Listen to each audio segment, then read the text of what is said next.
చుక్క కూరని పప్పులో వేసుకోవచ్చు లేదా నార్మల్గా కర్రీ కూడా చేసుకోవచ్చు. కానీ ఇలా పచ్చడి ఎప్పుడైనా ట్రై చేశారా?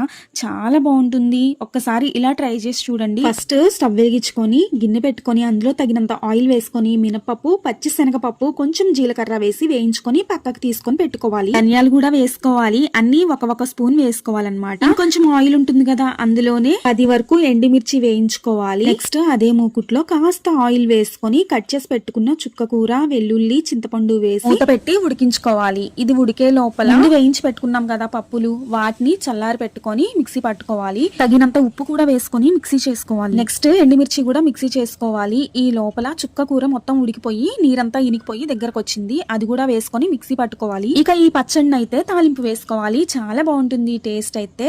ఫైనల్లీ పోపు పెట్టుకున్న తర్వాత బచ్చల కూర పచ్చడి రెడీ అయిపోయింది. ఎమ్మి ఎమ్మి టేస్టీగా. కూరలు తినబుద్ధి కానప్పుడు ఈ పచ్చడి ట్రై చేయండి. చాలా బాగుంటుంది నోటికి.